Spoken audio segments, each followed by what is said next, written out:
in the life of this world, it inevitably happens that we face experiences from others which are unpleasant and which make us bitter. There is no escape from these incidents. There is no escape from this kind of a life. So it is important to understand that if we have the mindset of eliminating negative experiences from our life, and if we lay down the condition that as long as we keep facing negative experiences, we will remain negative, then we should know that we will throughout lead our lives with negativity.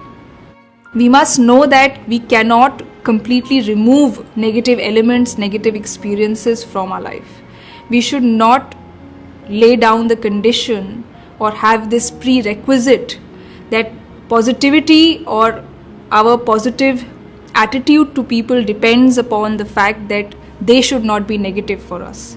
The principle which we have to bear in mind is that we have to be positive in spite of all the negativity that we face from people.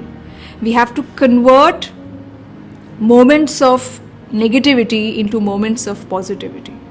And we do have examples from the life of the Prophet, peace be upon him, that help us in understanding what is the meaning of this conversion of negativity into positivity.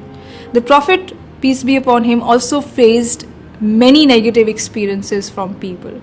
He had a life wherein he had to endure a lot of hardship, a lot of atrocities, and even persecution from people.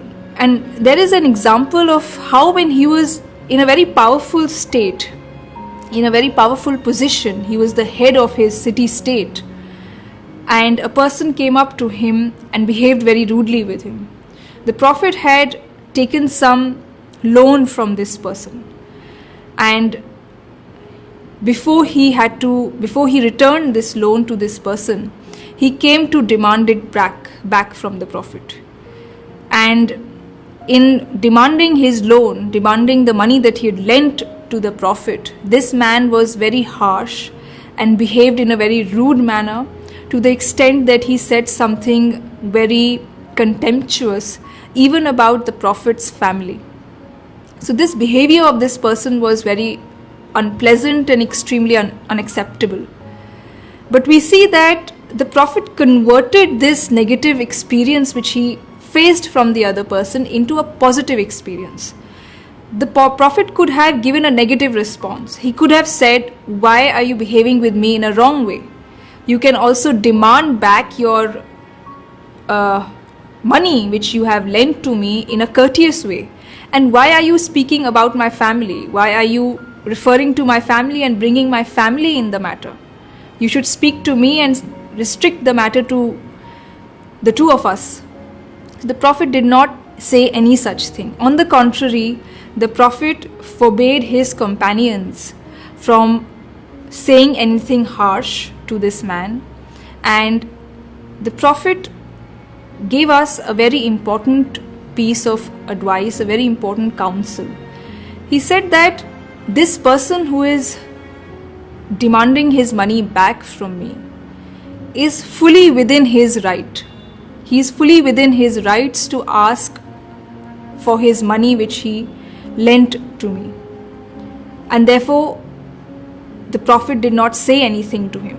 According to the Prophet, that man had given some money to the Prophet, and therefore when he came to the Prophet, when he approached the Prophet and demanded his money back, the Prophet said that he is fully within his rights. What he is doing is absolutely justifiable. What he is doing is not wrong.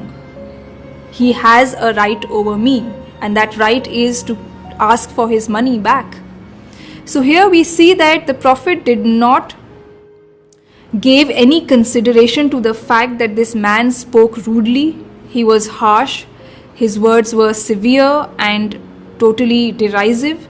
The Prophet did not focus on this. The Prophet only focused on the fact that this man was completely within his rights to demand his money back. So the Prophet gave concession to this person. He gave consideration to that person's feelings. He did not give consideration to his feelings, to the fact that he was spoken rudely and he was spoken in a way that was rough and not acceptable. And this was his way of converting his negativity into positivity. So here we see that if any such occasion arises wherein we face bad behavior from people, we can always give a negative response. We can always become negative for that person for the rest of our life. But to convert that negativity into positivity is our task. We have to find such an explanation, or we have to come up with such an explanation that helps us in retaining our positive frame of mind. So being positive for people is a task which you have to do yourself. Nobody will behave with you positively so that you remain positive. People will do things to you which are negative, which will offend you, which will make you feel absolutely bitter about them. But in order to be positive, you have to make an effort yourself. You have to convert your negative experience into a positive experience. You have to give a positive explanation to the negative experience that you face.